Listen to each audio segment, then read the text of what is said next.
Assalamualaikum warahmatullahi wabarakatuh. Jumpa lagi dengan saya Ahmad Dafiq Irawan, calon guru penggerak angkatan ke-7 dari Kabupaten Banyuwangi. Pada video kali ini saya akan berbagi tentang video wawancara kepala sekolah untuk memenuhi tugas demonstrasi kontekstual modul 3.1. Pada video kali ini saya akan berbagi video wawancara dengan dua kepala sekolah. Semoga bermanfaat. Selamat menyaksikan.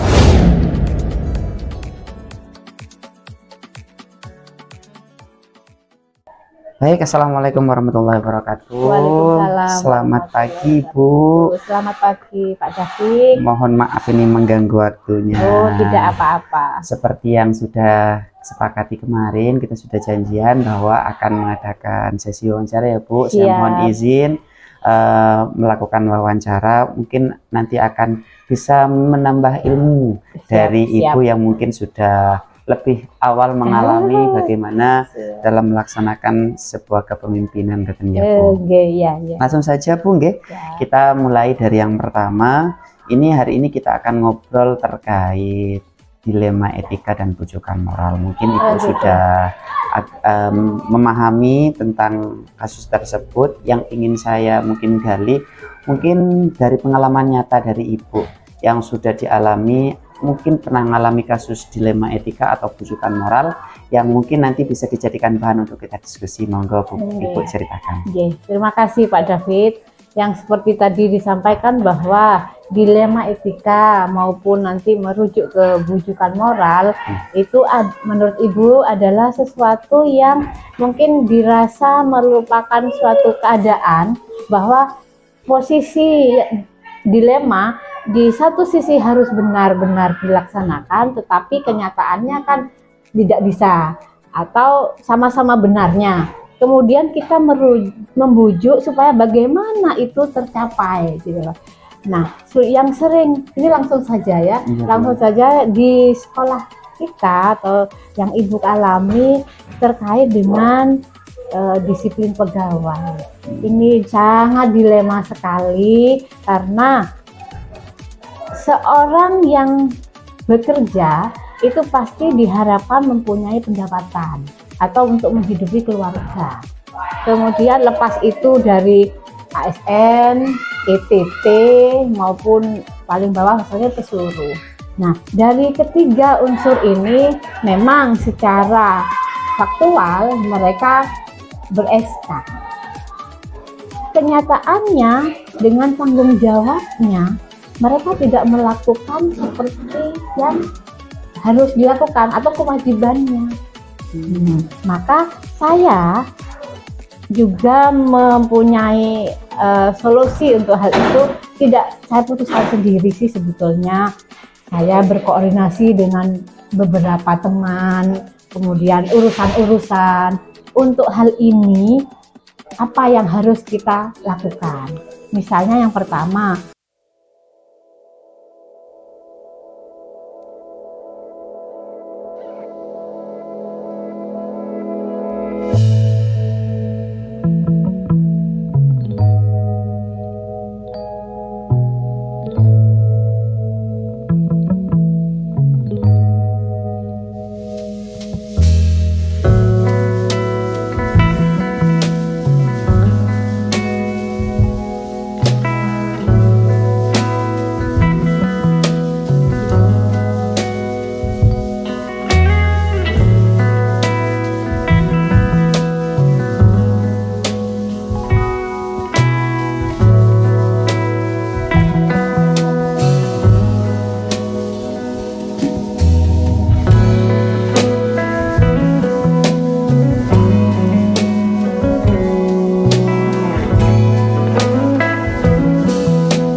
kemudian masih saya lakukan prosedurnya ya, melakukan surat ataupun setidaknya itu ada bukti hitam di atas putihnya, tidak meninggalkan komunikasi. Gitu, masih tidak meninggalkan komunikasinya. Jadi supaya ya tidak sakit hati lah gitu loh. Yeah. Memikirkan itu. Iya, baik Ibu. Baik, jadi langkah-langkahnya di sini kalau saya bisa simpulkan mulai dari musyawarah, kemudian ada pengurusan surat-surat, mungkin ini lebih ke surat peringatan atau bagaimana ya Bu? Oke, baik, luar biasa sekali. Selanjutnya mungkin selama ini dalam pengambilan keputusan dari Ibu ambil, mungkin ada hal-hal yang menurut Ibu efektif bisa membantu pengambilan keputusan dari yang kasus Ibu hadapi. Ya, kalau dipilih dari efektivitasnya ya. Ya. Jadi sebetulnya seperti apapun tindakan kita ya, menurut saya sebetulnya ini lebih efektif ya, lebih efektif setelah adanya musyawarah dari usulan beberapa teman, kemudian dengan melakukan surat peringatan itu lebih efektif. Akhirnya kami juga masih memikirkan lagi sebetulnya cara-cara lain ya, komunikasi yang sesering mungkin, dan penguatan bahwa semua yang telah kita sepakati awal kita harus tanggung jawab dan sebagainya, itu menurut saya dikatakan efektif itu manakala ya selalu ada kontinus, ada hubungan komunikasi yang berkelanjutan. Baik, terima kasih Ibu. Selanjutnya untuk pengambilan keputusan pasti tidaklah mudah kan ya Bu. Sesuatu itu alurnya panjang dari Ibu ceritakan di sana. Kira-kira menurut Ibu yang paling menjadi tantangan ketika pengambilan keputusan itu apa? Ya, tantangan besar buat saya pribadi itu menghadapi pegawai yang memang notabene dengan watak yang berbeda. Yang kedua, semua orang pasti ingin dihargai, semua orang pasti merasa benar. Ini yang kadang-kadang saya itu harus bagaimana, apakah saya tegas pun patah ya nanti ya, tidak saya ini perempuan soalnya ya, perempuan itu lebih sensitif, lebih ini, walaupun di ketegasan seorang pimpinan pun diperlukan, tetapi naluri seorang perempuan saya betul-betul belum bisa. Tantangan saya yang merasa ya ini harus kuat kan begitu, harus kuat, harus tega. Nah, itu merupakan tantangan sih sebetulnya. Jadi bagaimana orang itu, dan tantangan yang sudah membuat saya itu lebih kuat itu pun tidak saya rasa itu ini bukan merupakan berhasil atau tidak, saya masih ragu juga sih sebetulnya, tapi tetap harus dilakukan, harus kuat, konsekuensi apapun ya saya terima seperti itu. Memang keputusan itu harus kuat, pengambilan keputusan itu harus tegas, memang seperti itu. Baik, kalau bisa saya tangkap ya Bu, jadi memang tantangan terbesar itu karena memang menghadapi karakter yang berbeda, watak yang berbeda, terus semua orang itu sering beranggapan merasa benar gitu ya Bu ya. Dan juga Ibu sendiri memang meskipun sebagai seorang pemimpin yang saya tangkap, tapi karena backgroundnya perempuan, naluri insting perempuannya itu peka, jadi kadang tidak tega ya Bu. Insya Allah luar biasa ya Bu. Baik Bu, dari yang sudah saya tanyakan, sudah saya catat di sini, yang selanjutnya adalah mungkin selama ini ketika Ibu mau mengambil keputusan, adakah faktor-faktor yang membantu, faktor-faktor yang mempermudah ketika Ibu mau mengambil keputusan? Kalau saya boleh mengatakan bahwa faktor yang membantu, terus terang saja, karena saya dahului dengan musyawarah mufakat. Dan musyawarah mufakat itu saya buktikan dengan berita acara.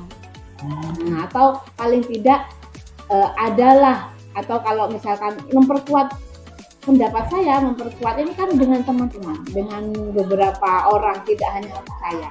Jadi ketika nanti keputusan yang saya sampaikan itu penolakan lah ibunya, ini sudah kesepakatan, kayaknya seperti itu. Jadi saya biar tidak artinya mengambil keputusan sendiri. Kita tidak bottom up, tapi kita tidak top down, tapi bottom up.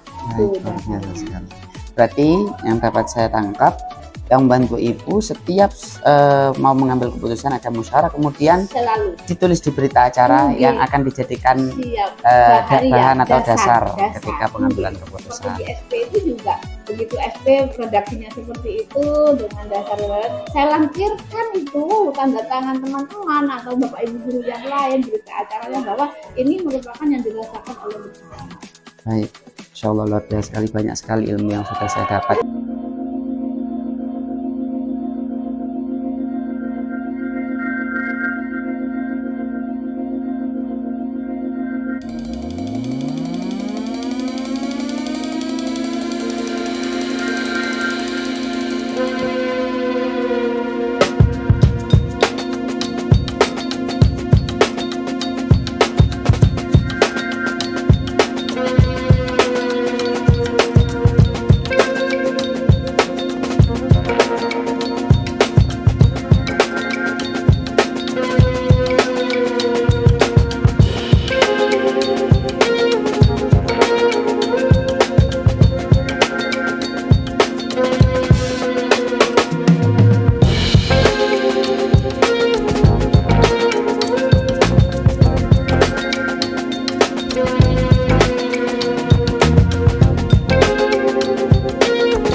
sebuah kebenaran yang satu juga benar, cuman kebenaran di kami, kebenaran yang berdasarkan persepsi sekolah.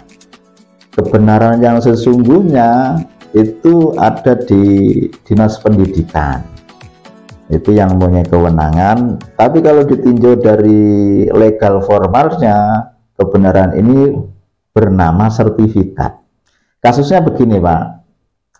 Sekolahan kami itu di depannya ada musola, yang musola itu dulu dianggap dalam tanda kutip amal jariah dari para pendiri sekolahan kami atau para guru-guru yang dari SD.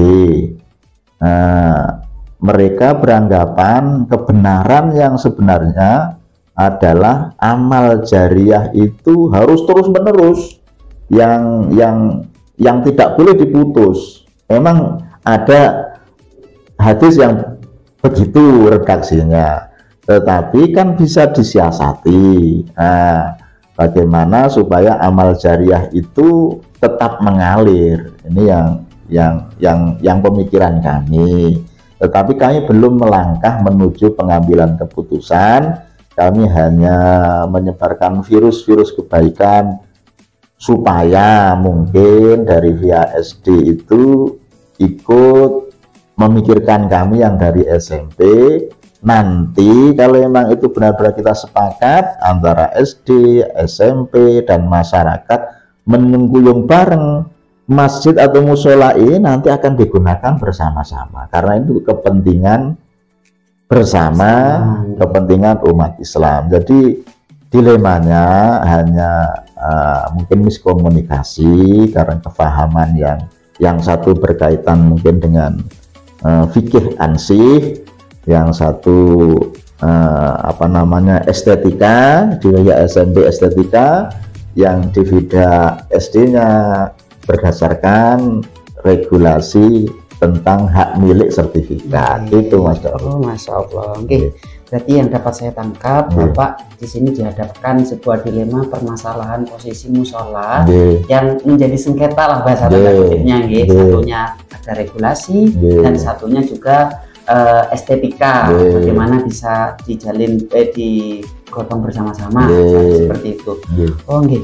Baik, berarti setelah itu kira-kira Bapak dalam mengambil keputusan ini mungkin ada tidak Bapak itu melakukan sebuah langkah-langkah atau prosedur dalam menentukan keputusan nanti dalam kasus ini Bapak?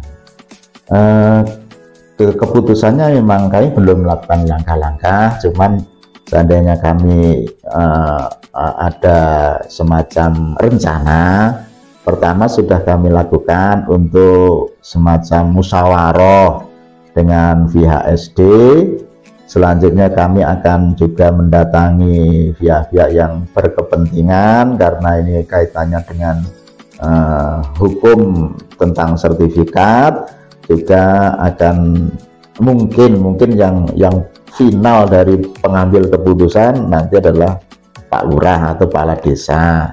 Ini kan yang menjadi apa istilahnya pemimpin kita dari pihak SMP dan SD serta pemimpin masyarakat.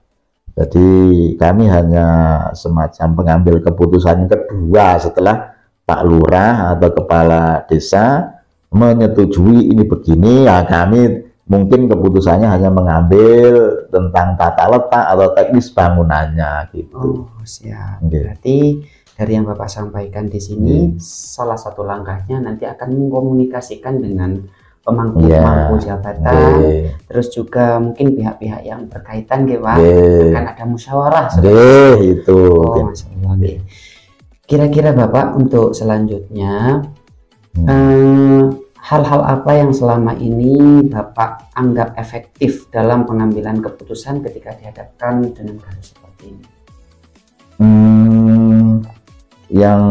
Yang paling efektif ya harus musyawarah, bahwa keputusan ini bukan karena power kepemimpinan atau egoisme seorang pemimpin yang mempunyai jenjang karir supaya dapat kedudukan yang lebih baik.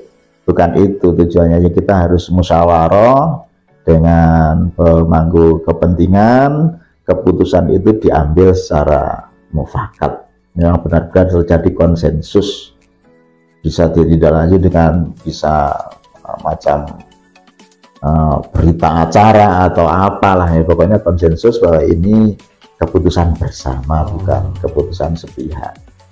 Terima kasih. Begini Bapak lagi, kira-kira Bapak, hal yang menjadi tantangan dalam pengambilan keputusan ketika dihadapkan dengan kasus seperti itu, biasanya kendalanya ada di apa Bapak? Kendala utama menurut saya satu komunikasi. Kadang komunikasi kita itu tidak difahami oleh lawan kita. Ini memang sering terjadi komunikasi yang salah tafsir. Itu kendala utama.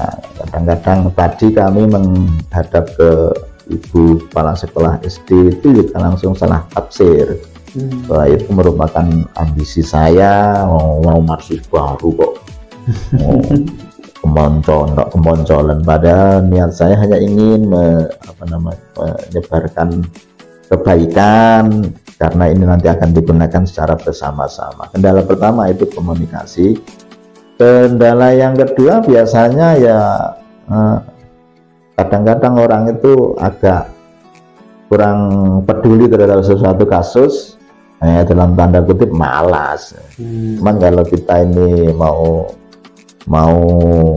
bahwa ini perbuatan baik dan kita ikhlas menjalankan, insya Allah kendala itu akan terlewati lah dengan sendirinya kalau kita ikhlas.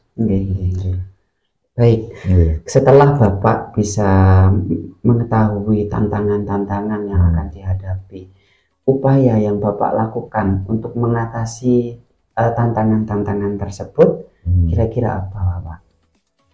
Tantangan komunikasi yang pertama itu mungkin dengan masyarakat atau dengan tokoh masyarakat yang menganggap bahwa jariah ini harus mengalir terus. Saya mempunyai pendapat kalau itu bisa dikomunikasikan dengan orang yang lebih alim, alamah. Mungkin kita mengundangkan, hadirkan ulama sesepuh kita untuk memberi pencerahan bahwa amal jariah bisa mengalir terus-menerus sesuai dengan niatnya. Tapi kalau saya pribadi, karena tidak kategori seorang ulama, mungkin akan menambah komunikasi ini semakin kacau sehingga terjadi fitnah, malah jadi ini musuhan. Tapi kalau ulama, panutan kita, insya Allah menunjukkan. Itu langkah saya untuk menghadapi kendala komunikasi itu. Jadi saya minta bantuan pihak lain yang lebih tahu permasalahan ini untuk menyelesaikan dilema etika tadi. Masya Allah, ya. Baik Bapak, ini konklusi terakhir nih Pak dari percakapan kita. Dari semua ini, dari kasus yang Bapak sudah sampaikan dan juga solusi-solusi yang sudah Bapak ingin laksanakan, apa hikmah dibalik ini semua atau pembelajaran yang bisa diambil gitu Bapak? Pembelajaran yang paling utama itu bahwa kita harus menciptakan harmonisasi, Mas. Pak kok Mas ya, dan harmonisasi bahwa pertentangan itu sebenarnya tidak ada. Yang ada itu ya miskomunikasi. Kalau kita komunikasi dengan sesama baik, terus kalau emang ada sesuatu yang salah ya tinggal minta maaf, insya Allah kerukunan, kedamaian atau harmonisasi itu atau harmonis itu akan terwujud. Jadi harapan kami ya hanya itu saja. Mama musola ini nanti benar-benar terwujud, masyarakat bisa menggunakan, SMP bisa menggunakan, SD juga bisa menggunakan. Akan tercipta kerukunan di lingkungan SMP 4 Glemor sama SD 2 Margomulyo serta masyarakat Margomulyo. Masya Allah, ini saya dapat banyak sekali ilmu yang didapat dari percakapan ini. Terima kasih sekali untuk Bapak yang sudah bersedia saya mintai untuk wawancara. Mudah-mudahan di kesempatan lain kita bisa ngobrol-ngobrol lagi selanjutnya. Bapak, terima kasih. Saya izin pamit dulu. Kalau nanti ada sesuatu yang ingin didiskusikan, saya minta izin lagi kepada Bapak untuk melakukan sesi wawancara selanjutnya. Terima kasih. Oke, sama-sama. Baik, saya akhiri. Assalamualaikum warahmatullahi wabarakatuh. Waalaikumsalam. Baik, saya ucapkan terima kasih sudah menonton video ini dari awal hingga akhir. Mohon maaf manakala masih banyak kekurangan, dan mudah-mudahan kita bisa berjumpa lagi di video-video menarik selanjutnya. Saya akhiri, wabillahi taufiq wal hidayah. Wassalamualaikum warahmatullahi wabarakatuh. Salam guru penggerak.